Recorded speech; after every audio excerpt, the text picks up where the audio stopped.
participated in our presentation. I am Ayenna, the AmeriCorps Public Ally, placed with the Office of Public Health and Safety. I report to Milele Kennedy, the Food and Policy Program Coordinator at the Office of Public Health and Safety. And my main focus is a project that I'm helping Rhonda on that she's been working on for years now. Rhonda Bayless is the Executive Director of Center of Wellness for Urban Women, CWUW.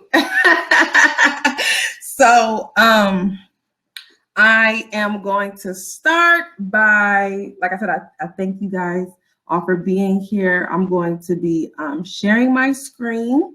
And as I share my screen, I'm going to turn my camera off. So go ahead and get that started.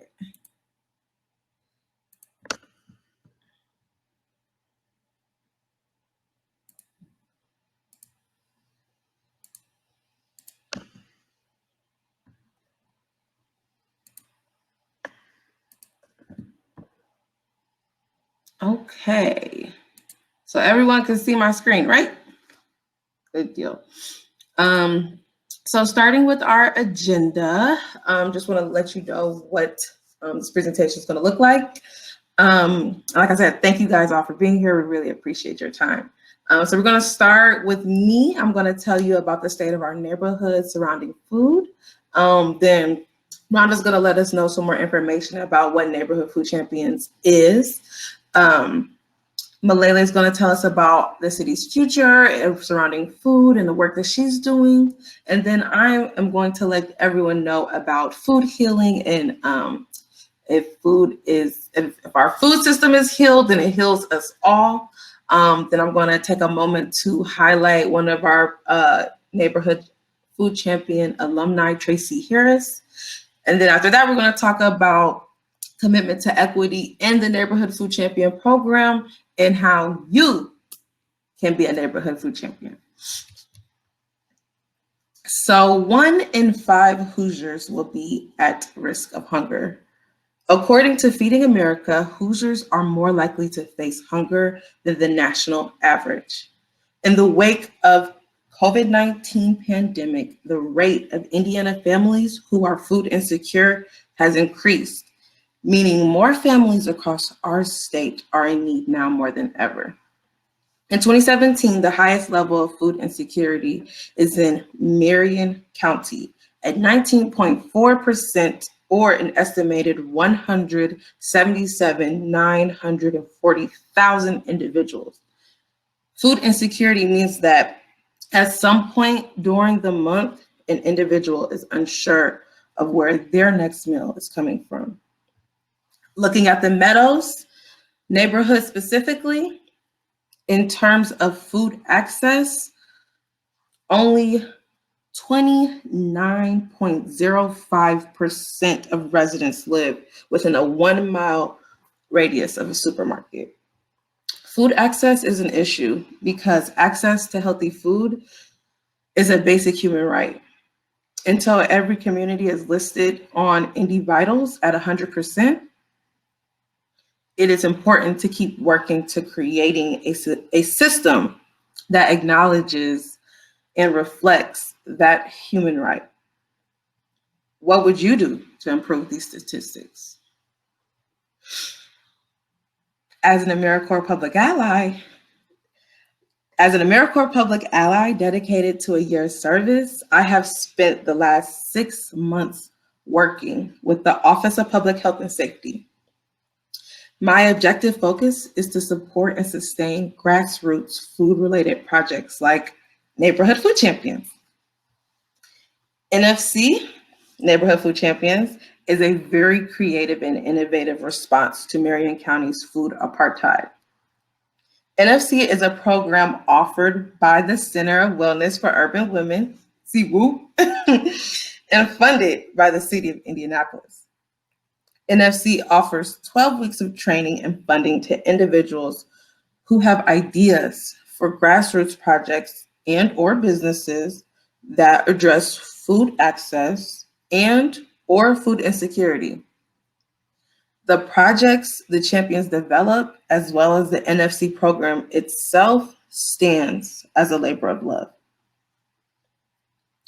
Rhonda Bayless, the Executive Director of Center of Wellness for Urban Women, will now provide more information about the program specifics, how it was founded, and the support from the city and the Indie Food Council.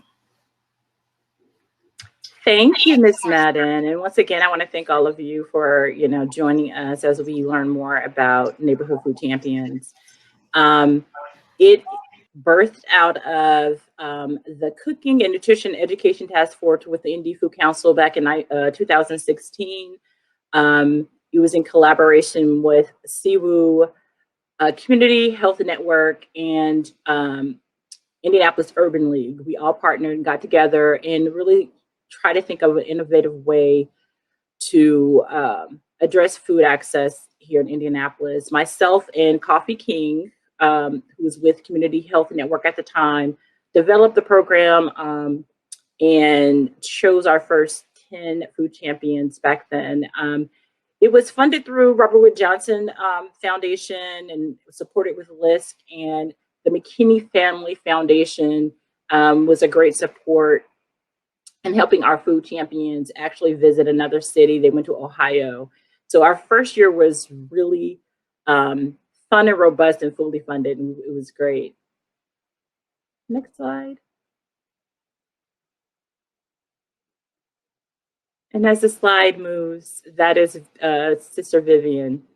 So what was our thoughts? Why did we decide that this was the way to do food education and access? So first, we know that food is a social justice issue and that food access has impacted Indianapolis for many years.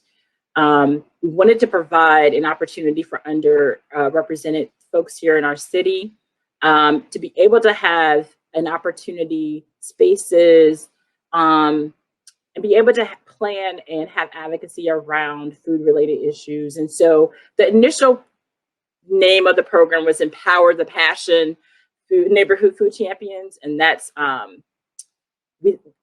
whole focus was about empowerment.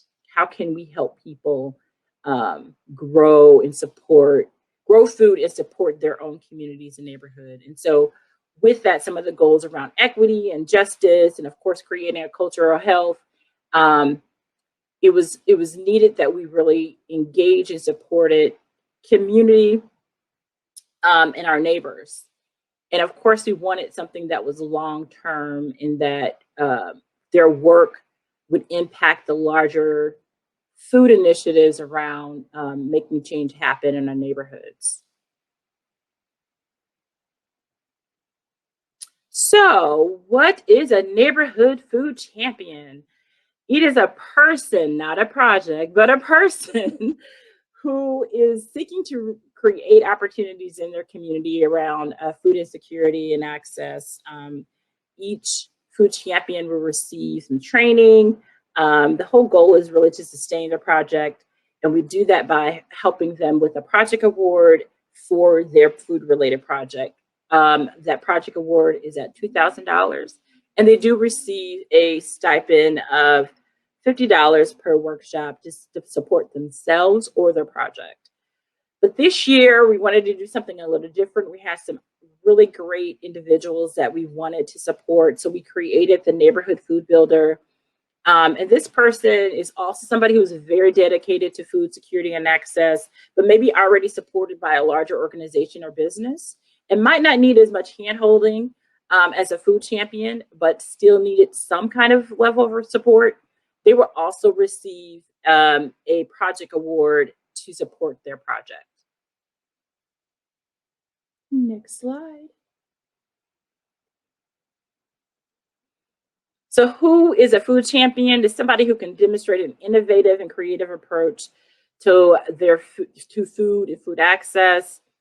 They're connected to the residents and organizations within their neighborhood. They should really have an understanding of what's happening around food and food access and be involved and engaged.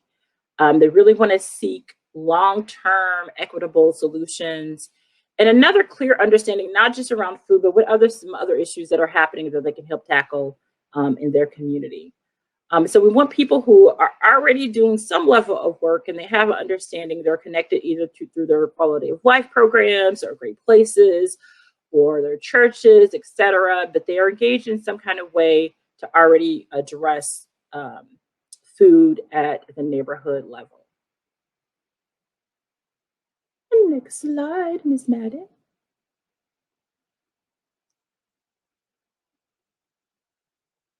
And so Ms. Madden talked about the workshops that we have. And so we have some really great partners in helping us facilitate these workshops. And so we have partners like Indiana Morning Health Corps,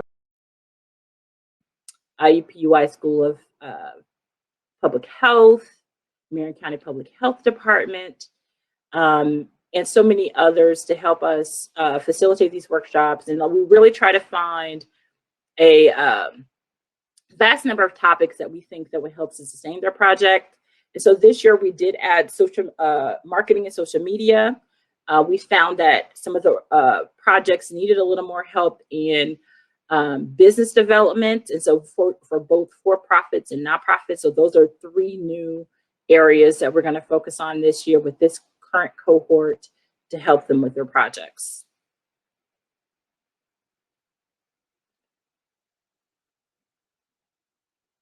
And so as the slide comes through, we have picked our neighborhood food champions and our food builders for 2021. Hopefully you can recognize some of the projects. We are excited about this cohort because it's such a diverse group of food champions, very energized and already really doing some great work in the various neighborhoods. And they just need a little help. And that's what we're here for. And like I said, this year we've added the neighborhood food builders who are also very energized and ready to help in their communities.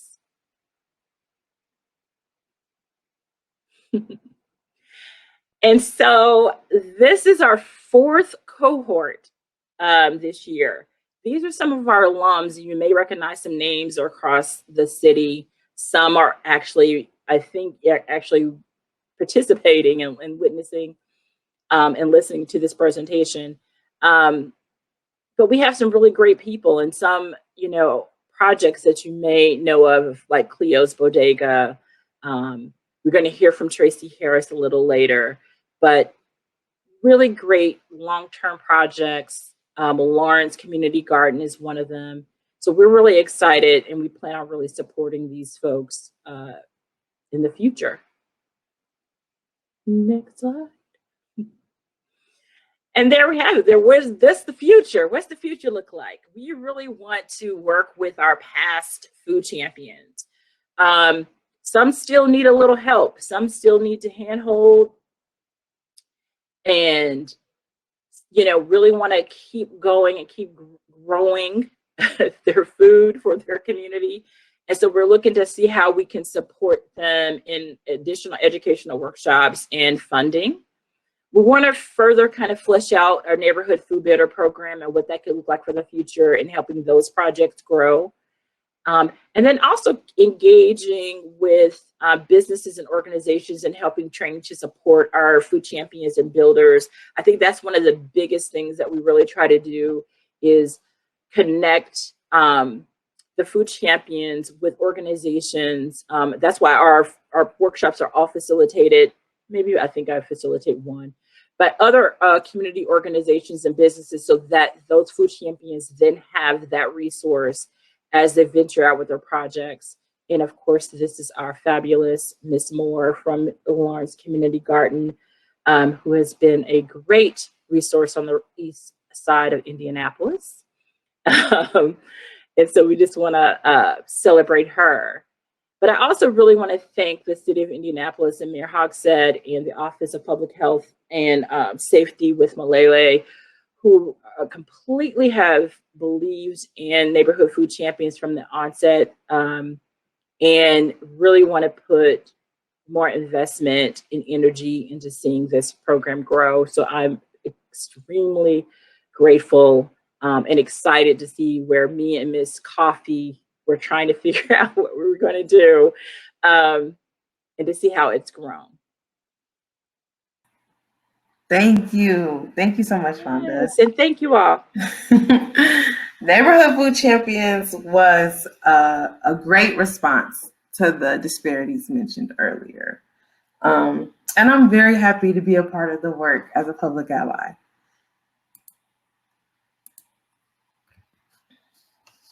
And so, yeah, so thank you, Rhonda, for that.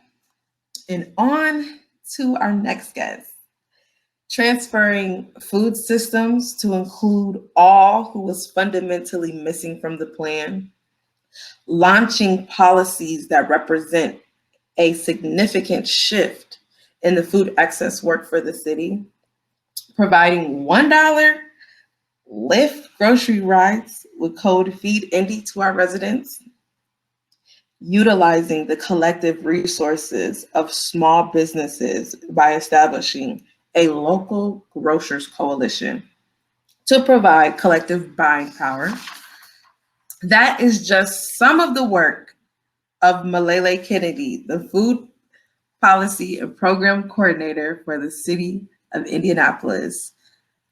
Milele will now share this, Milele will now share how she and the city continues to support neighborhood food champions and is dedicated to improving our food system. Thank you, Ayenna, and thank you, Rhonda. This has been just an absolute pleasure to be able to work with Ayenna this year as our AmeriCorps Public Ally on the Neighborhood Food Champions program, and to be able to continue to fund this work that Rhonda started in 2016.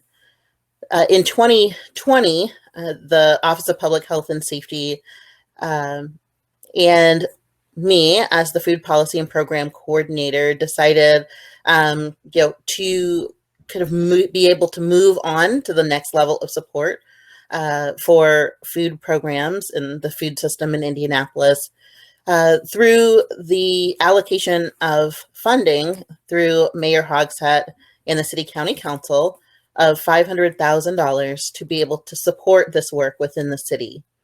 And so it was a great honor to be able to take on this program and to be able to provide support to it, and to really continue the great work that was already happening within the city. My biggest task was to find a way to support the grassroots efforts that were going on in the city, to be able to continue to bring all of this work out of its silos and to kind of bridge the gaps and encourage collaboration between all of these different programs, and then to provide additional funding to be able to make these programs sustainable. And so in 2020, we established the Indy Food Fund. And this is a way for neighborhood food champions and others that were already doing the work and getting the education to collaborate and build businesses and organizations within the food system to be able to get more funding and more support. And so in 2020, we were fortunate to be able to fund all fully submitted applications to the Indy Food Fund. This included all of the neighborhood food champions from the year that were graduating and had projects and proposals that were submitted, as well as other grassroots and community organized programs and projects. This totaled just a little bit over $136,000 worth of support in 2020. And we plan to be able to continue with that level of support ongoing. So that's planned for 2021 as well. In addition, this year, we had the opportunity to add a layer that neighborhood food builders to the program. And that was just a great opportunity to be able to provide additional support to those that are already doing the work and just needed a little bit of help, a little bit of encouragement, and a little funding to be able to move to the next level. So that was a great opportunity for the city to be able to support that work as well. And this is just part of our ongoing commitment to be able to provide more of the kinds of support that the community is asking for. One thing that we know is that for way too long, we've had this top-down approach to how we can help to end food access and food security issues within the city. And we're really investing in learning more from the community, hearing more from the community, and really providing these different interventions to those areas and those communities that want to be able to address their needs within the food system directly. We have realized that this is a multifaceted problem within our city, and there isn't going to be a one-size-fits-all approach to how we address food security with our residents. So some of the programs that we have, in addition to the Neighborhood Food Champion, are also designed to be able to help where it's needed and how it's needed, especially in 2020 during COVID-19. We were able to really branch out into some different programming, including our Lyft ride, so the Lyft Grocery Access Program. And that provides $1 rides for any Marion County resident to their local grocery store.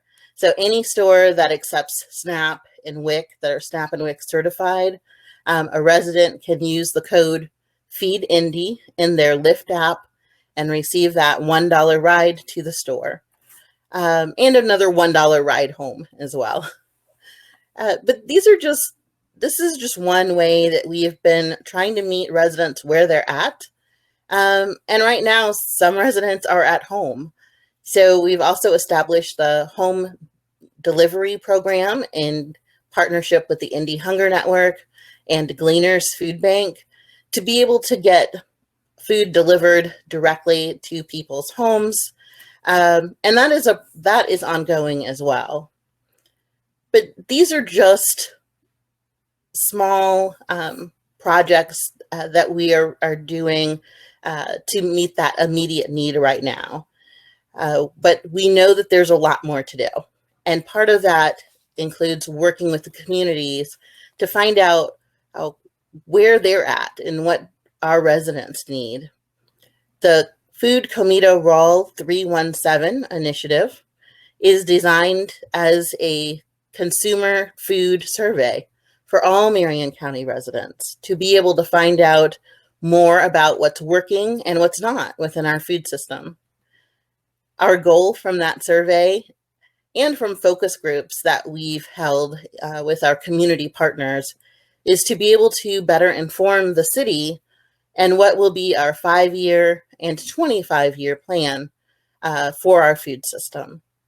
And so we're really looking forward to being able to get input from as many residents as possible on what's working in our food system and where we can improve.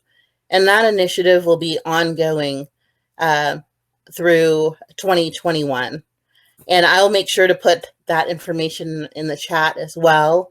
I did put the link to the Indie Food Council site for the Neighborhood Food Champions in the chat for you all to be able to access that.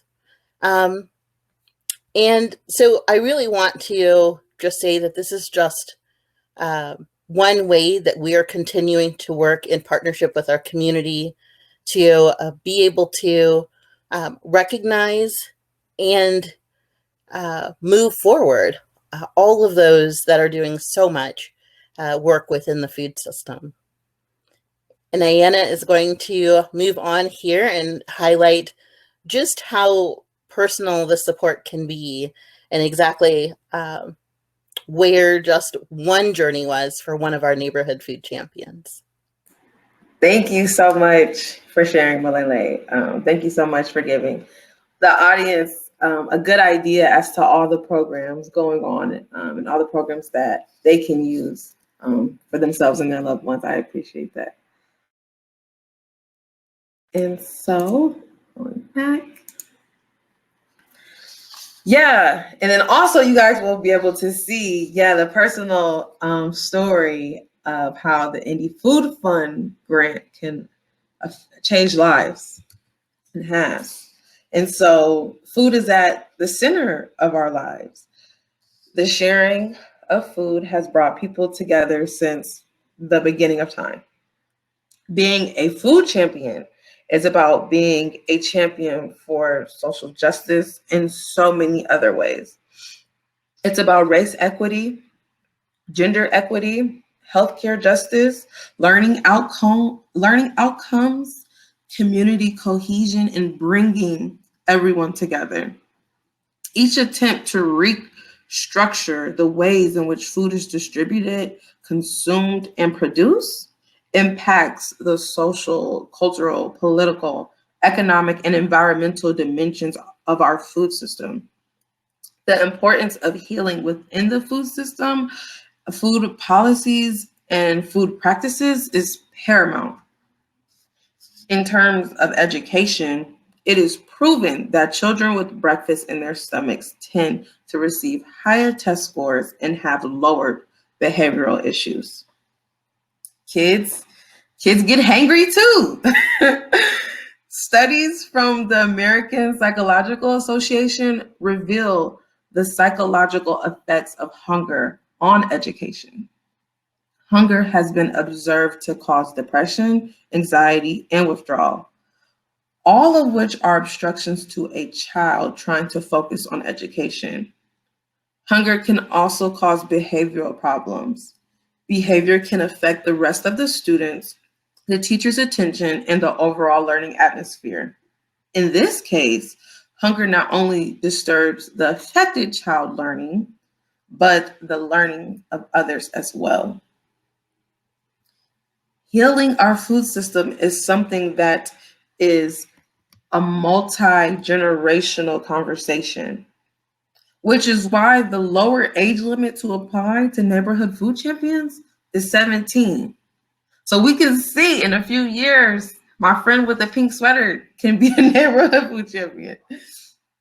Rhonda is not looking for food scientists or anyone who has a full-fledged idea of how a food system operates on an academic, sociological perspective. The food system influences all of us. My friend with the pink shirt, children's relationship with food for the rest of their lives is shaped by the food system that we create as adults. Food is at the center of our lives. But don't just take it from me. Take it from someone who has been able to take a vision of what it means to be a social justice advocate by the way of food. I'd now like to highlight neighborhood food champion alumni Tracy Harris. She's on the far right with the brown bag and the veggies in her hand. Tracy was a member of last year's cohort and is the founder of All Kids Can Cook.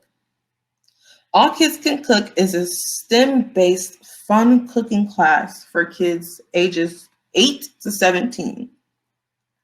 Young chefs participate in an adult instructed and supervised 2-hour-long cooking class.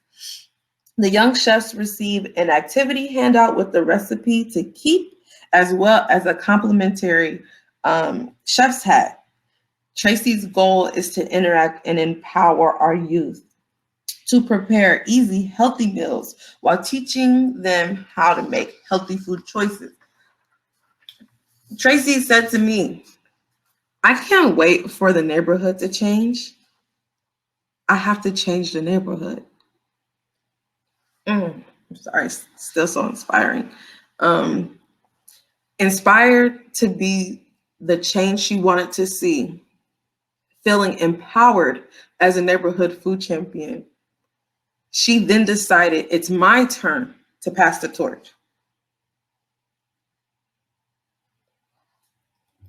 All Kids Can Cook offered free virtual classes last summer during the current pandemic as a response to being locked in. Tracy assumed an ideology that we are the mayors and chiefs in our neighborhoods. This accountability multiplied Tracy's drive to win. Understanding she is a part of the food system has allowed her responsibility. Now, let's hear it from the champion herself. Anne-Marie will assist us by sharing a message from Tracy.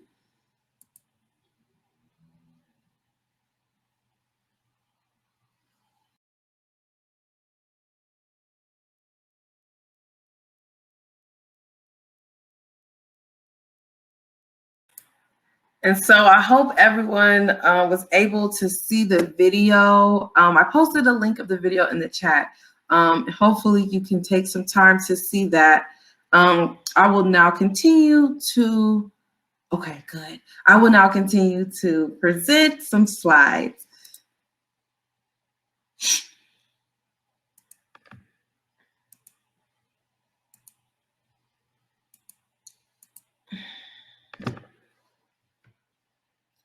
And so, yeah, so you guys heard from Tracy. Tracy Harris has a powerful story. I don't know if you could tell that my voice was starting to crack, but it really inspires me. Her experience in neighborhood food champions taught her how to write grants, collaborate, and partner. Writing her first grant proposal in neighborhood food champions, and in just over a year, she has been awarded a total close to $100,000 in grants and donations. After receiving the training she calls a one-stop shop for community collaboration, now Tracy can be found leveraging partnerships with IKEA, Gordon's Milkshake Bar, and John Bonner Center, to name a few, investing in new innovative technology with Garden, a 2-square-foot post that used novel hydroponic technology that enables Tracy to garden year-round from her home. Extending her vision to adults with a couples class, currently being held Monday evenings at Gordon's Milkshake Bar on Mass Ave. Changing lives by providing full-time employment to a single parent. Lastly, but certainly not least, socially mobilizing her community and the next generation through empowerment and education. In just over a year, she has produced so much and has had such an impact. This goes to show that brilliance is just embedded in our communities. All they or we need is the capital to see all those visions strive forward. It wasn't the money that gave Tracy the ideas. The ideas have always been there, just ready to be nurtured. In reflection, I've seen and believe that Indie Food Fund and the Neighborhood Food Champion Program are just bridging the access. Exemplified specifically in Rhonda's constant commitment to equity and giving access to the same platforms, seeking out doers in their communities with a vision and encouraging them to apply. An example being one of this year's champions, David Blackman. He's a food truck owner and a local gardener located on 69th and Michigan Road. Last summer, David posted a huge sign near his truck that read, "Free meals for homeless." Because he embodies the neighborhood food champion spirit, I was tasked with locating and recruiting him. And it worked. Neighborhood food champions identifies that diamonds in the rough are still diamonds with so much potential. During last year's applications process, many of the champions were scored lowly on their application by outside reviewers, mainly because those applications didn't have the palatable language. Pun intended. Rhonda recognizes the importance of understanding that language has historically been another mechanism of gatekeeping. When outside entities scored applications low, not because of their ideas, but because of how their ideas were presented, Neighborhood Food Champions declares that you don't have to use fancy, pleasing language, that our goal is just to support the work you are doing. Not only has she not imposed her own standard on those doing the work, Rhonda has responded by intentionally being inclusive, extending the cohort model and including a new tier, the neighborhood food builders. The capacity building is evident. It is made possible through this program that champions have access to the same platforms that others have access to. To really see these innovative ideas through and to promote structural change, offering 12 workshops like grant training, learning how to build relationships, and procurement only after champions are selected, not expecting them to come with a perfect application nor relationships established. Shirley Chisholm, the first Black woman elected to the United States Congress and former vice chair of the House of Democratic Caucus, said, "If they don't give you a seat at the table, bring a folding chair." As I reflect on my AmeriCorps Public Ally service, Rhonda and Milele have brought Shirley's quote to fruition while establishing systematic change in our food system. Rhonda and Coffee created and developed a space in Neighborhood Food Champions where not only do champions have a designated seat at the table, but the facilitators bring their expertise and welcome the champions to the table with open arms. Milele has currently launched www.foodcommitaraw317.com, a project that aims to give a seat to the entire 317 area code. Food Comita Raw 317 is a consumer survey with the goal to learn more about the eater experience in Indianapolis from youth to elderly. Now, I'd like to ask 2 questions. Please, if you can, post your answers in the chat box, only a few of us. But the first one is, use one word to describe the food system in your neighborhood now. See if we get some chats going. And the second is, use one word to capture what an ideal food system looks like in your neighborhood. So if there's any one words that come to mind about your food system, feel free to, throw those in the chat. Or if you can only think of one, ideally what you'd like your food system to look like, please feel free to throw one word in the chat. And while some of you may think of that, I just want to state this, that, and it may take some time to come up with an answer, but if you can, or if you could respond to either one or both of those questions, you have the power to be a champion. We can all see, let me see. Okay, there we go. Thanks, guys. So we can all see some ideas that has manifested in the chat.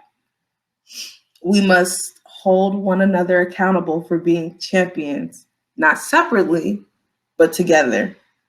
to see how we can go from question 1 to question 2. A system is a system, and a system outlives any individual person, but it won't outlive us as a collective, which is why creating pipelines of empowerment is so important.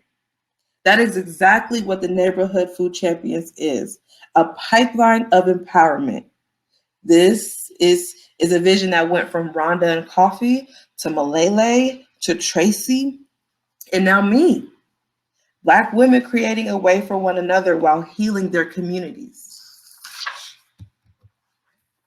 So, if you are 17 years old and up and a resident of Marion County, every neighborhood has a champion, and it just might be you. You can apply to be a neighborhood food champion next year. Applications will be opening this winter. You can stay informed by subscribing to the Beat Indy's Food System newsletter, and you can find that information on the Indy Food Council website. You can go online to www.cwuonline.org, CWUW online.org, or you can follow CWU and Indy Food Council on Instagram.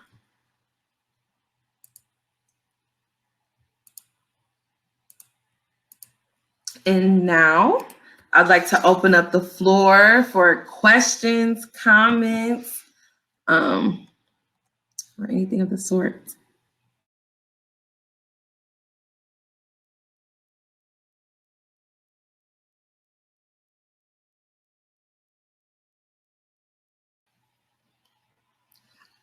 I love the abundant, Kayleen. I love that.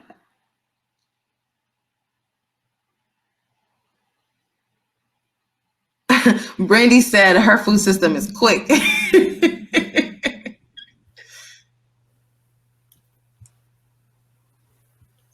Does anyone have the Beat newsletter? Yeah, the Beat is a newsletter by the Indy Food Council. Milele, do you want to? Yeah, so the Indy Food Council working to, like I said, kind of break down those silos and create connectivity within the food system. And so the Beat newsletter is all about grocers and growers in the communities and the organizations that connect them all. And so you can see our Beat newsletter if you follow us on Instagram or on Facebook. Follow the Indy Food Council. And then you can also go to the indyfoodcouncil.org to be able to get more information. Ayenna just put a link to January's issue in the chat there. And I think, you know, as I'm looking at some of your comments in the chat, one of the things that I keep seeing is this accessibility, right? Having things that are accessible. And accessibility means that there needs to be more connectivity. There's a lot of great things happening in our city. There are a lot of people out there ready to do their part and willing and excited about being a part of the food system. It's really just about how we connect to that and how we then can go the next step. And so this is our next step. Please, if you could, all of you, click on that link as well for foodcommitteeroll317.com. That is the community consumer food survey. And we really want to hear from everyone, every resident in Marion County, and get as many responses as we can. So feel free to share that. We want to hear from the young to the old. Because everyone is experiencing their food system in their own way.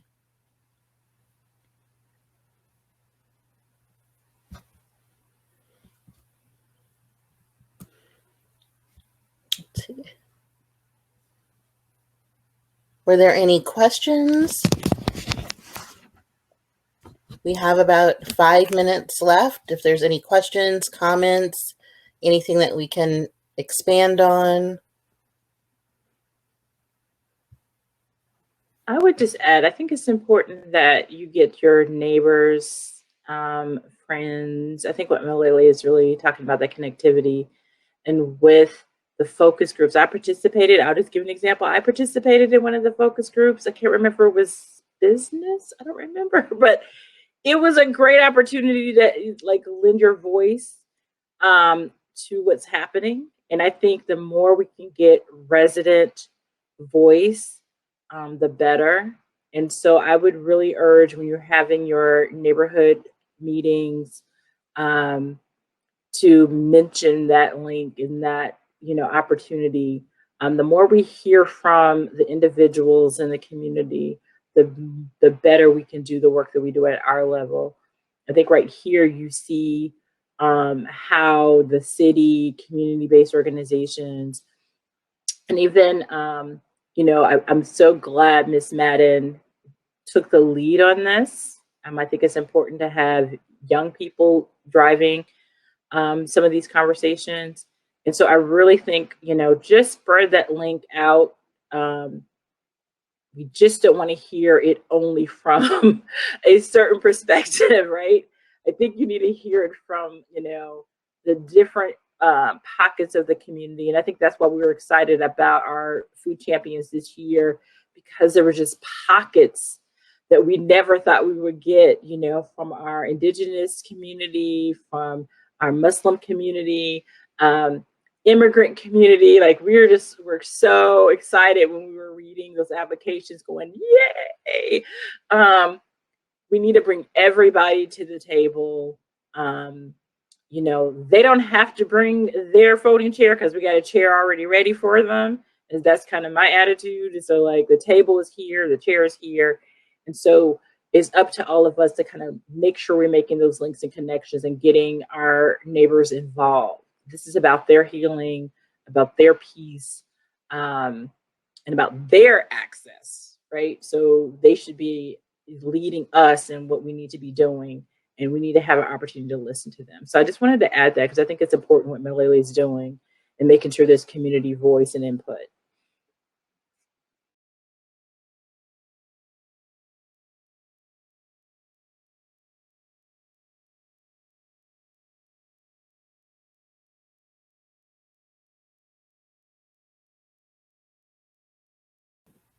I would just like to say as well, one of the big things that we did in this round with our neighborhood food champions, and Ayenna mentioned it briefly, but one thing that we really had to look at was equitable grant review processes, and understanding that equal is not equitable necessarily, and that the grant review criteria that we were using and that we may have used in the past wasn't really equitable. And thinking about how we could review our neighborhood food champions and our Indie Food Fund recipients really with the goal in mind, and not the grammar in mind so much. And understanding that some of these are grassroots organizations that are not your standard like 501c3 that has, a long ledger and a board and a list of committee members, but people that are really dedicated to changing their neighborhood and changing their community. And so that was something that we continue to learn from this year. And we will continue to learn and continue to change our processes to ensure that we are being not just equitable, but being inviting and inclusive for every resident and every community that wants to be able to impact their food system.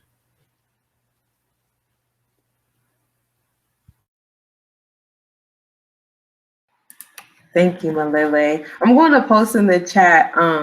If you guys remember, Milele mentioned the Indie Food Fund. And this past year, everyone who applied with the correct information was awarded. And so I just want to put that link there because it was a total of $136,000 awarded. And so if you or anyone that you know works in food and can apply next year, this would be a good thing to kind of have them thinking about.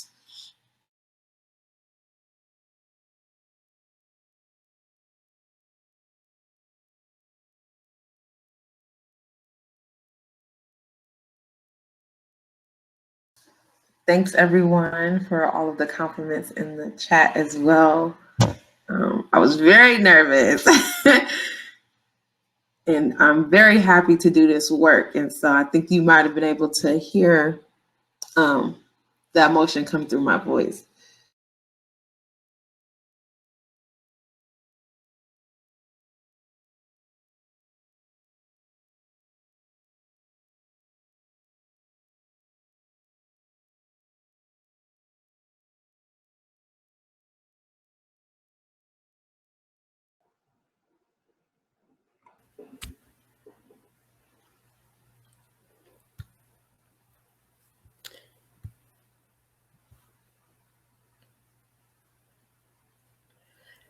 We had one question in the chat, was the link for the survey. Yes.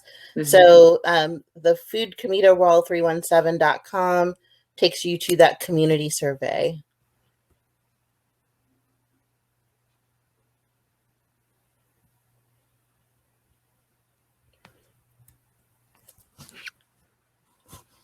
And it looks like we just have a couple of minutes left. But thank you so much. I want to say thank you to Ayenna and thank you to Rhonda for allowing me the opportunity to participate in this program and to be a part of the Neighborhood Food Champions. And then thank you as well to INRC and this great forum that we've had to be able to share our work and share with our community and our community partners and all of you, everything that we've been able to do. So thank you for that. I would like to say this is actually the first year INRC was not a part of the work with Food Champions, but have definitely been a partner from the beginning in providing training to our food champions around asset-based community development. And so we want to thank Anne-Marie and her team. Just great partnership. Thank you all. Thank you to our team up here as well. Again, echoing these lovely ladies, I want to say thank you to our INRC for hosting AmeriCorps Public Allies. Thank you to Public Allies for this experience and connecting me with Rhonda, Milele. I'm truly excited about the work that I've been able to help with. And this definitely is one of the best decisions I've ever made in my life. So I'm very grateful.